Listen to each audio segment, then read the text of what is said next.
Hey everybody, welcome back to the channel. Getting back to work on the Cobra in this video.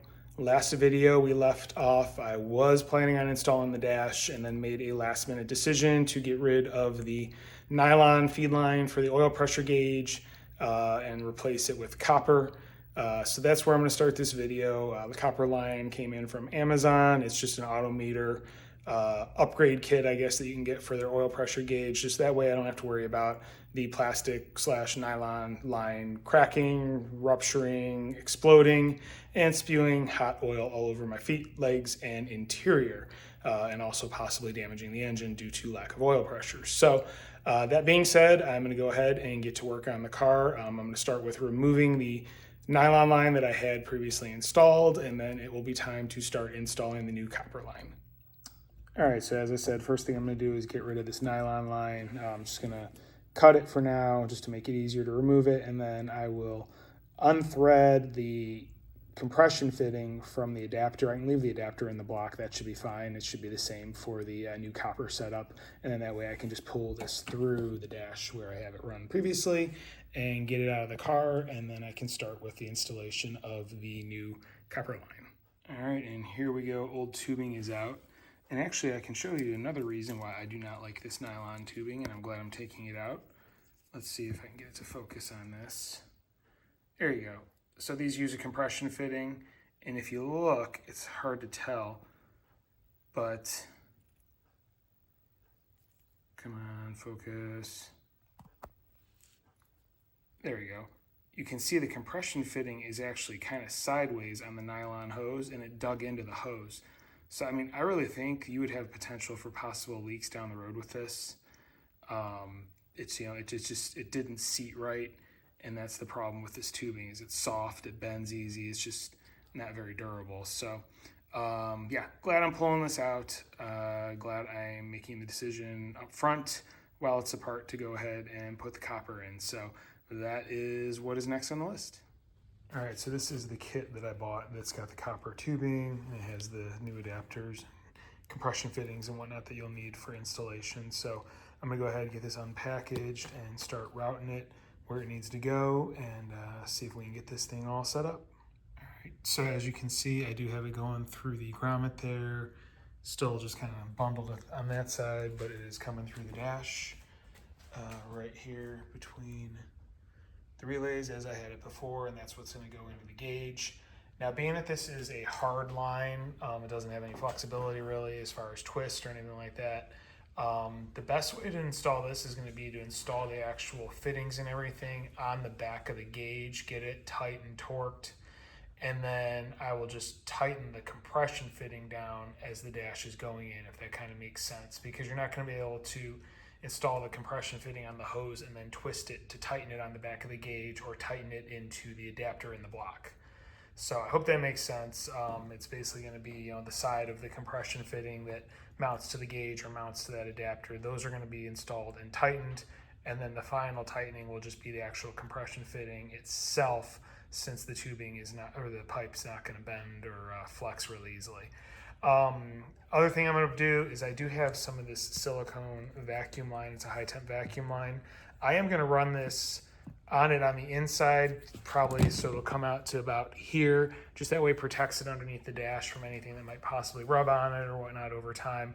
And then same thing, I'm going to run it as like a sleeve from here where it comes out all the way down to the adapter fitting, or at least pretty close to it. So that is the plan. That way it just protects it a little more, plus it hides it so you don't have just this bright copper sitting there completely exposed. So I'm going to go ahead and start cutting some lengths of that, and then I'll probably do the dash side first, get all that stuff installed, and then the final assembly will be where it's going to bolt into the block down there. All right, and you can see I got a sleeve on it, and if you look back there, it does go all the way back to the firewall. It's hard to see.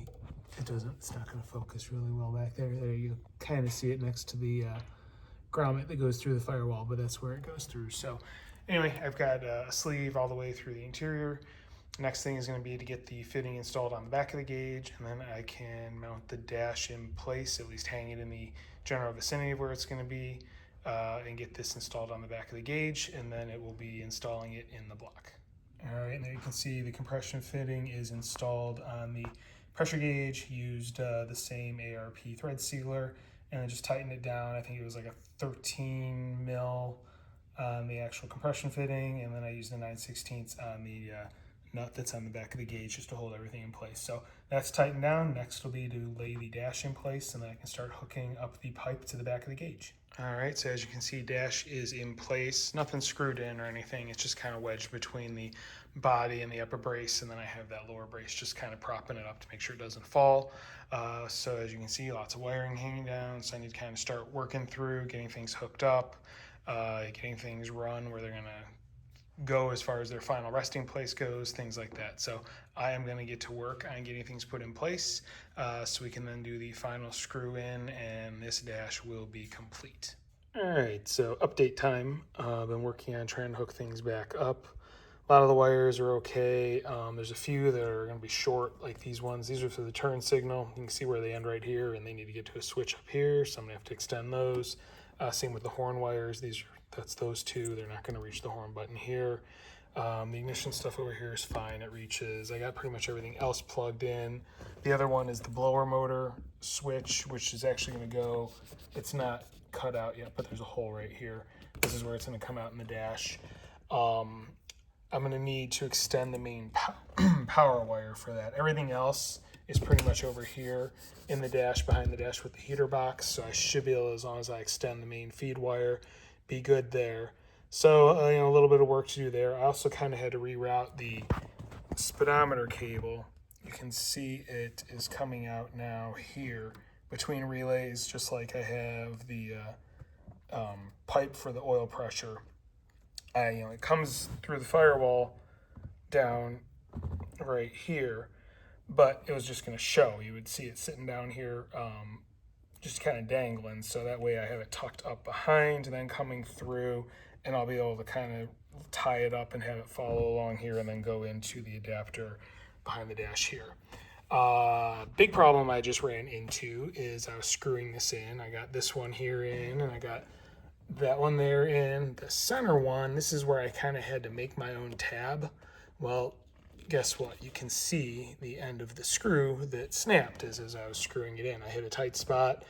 I was thinking I'd be able to push through because I knew it was just a piece of bar stock that I had previously tapped, and I was wrong. It just snapped right off. So now I need to take the dash back out, extract that piece, and then figure out why it wasn't threading right and why it cross-threaded. So yay, another thing to fix. That's just awesome. So that's where I'm at on the dash for now, so I'm going to figure out what to do about that problem. All right, so here we are, next day, and as I'm sure you can see, the tab that I had there is no longer in place. It's right here. I had to pop the rivet out and remove it because the screw that snapped off is permanently stuck in there. There's not enough to get anything on this side, and then what was sticking out the back side, I tried to get a pair of vice grips on, and it just ended up snapping on the back side as well. So this piece of metal with the screw in it is no longer usable, and as you can see, there is an angle to the screw, and that's the problem that I was afraid I'd run into with like these sheet metal type screws and then this thick piece of bar stock I was using. Just trying to get the right angle while trying to hold the dashboard up and get everything screwed into it. It cross-threaded into the machine screws, which I had already kind of put into the metal. I'd had the screw in and out multiple times without a problem. But anyway, that is done. This part, can't use it anymore, so I'm going to just grab another piece of bar stock, drill a couple more holes, then I can rivet it in. That being said, I did think about it, and I have a better solution that I'm going to use, and that is rivet nuts.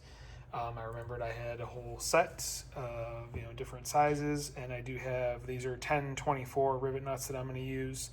I have a couple of screws laying around that will fit them, so I'm going to use those for now. I ordered the proper ones because I want the ones that have like an oval head, which is what I had previously in here, so like they'll look a little more nice with the conical washers I'm using. The other head just kind of, oh, that's the rivet, never mind.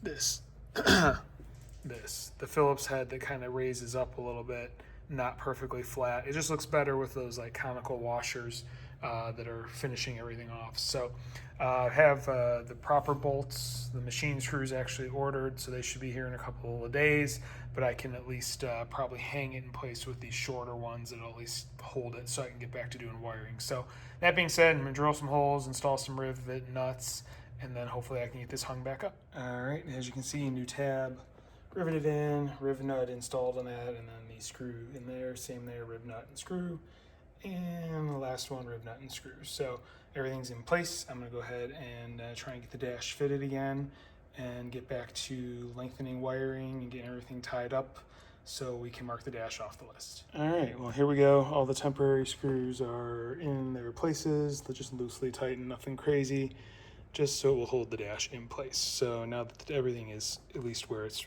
roughly going to be, or pretty close to where it's going to be until I swap out those screws. I mean, it really shouldn't move much. I can go ahead and mess with wiring again, get everything extended that needs to be extended, hooked up, things along those lines. Then, once the new screws will come in, I'll do the final screws with the nice little trim washers. So I'm going to get to work on doing some wiring. All right, quick update. I hooked the ignition switch and the light for the alternator up. As you can see, it's illuminated. Hook the battery back up. As you can see, with the headlights on, everything lights up. Same within the running light position. Do a quick walk around. Back lights are on, so we're good there. As well as the tail, license plate light, and then around the front, same thing. Headlights and running lights are on there, so that's a plus. Those work. Also, I don't know if you noticed real quick, my footwell lights are on. You see it there on the driver's side and on the passenger side, so those work.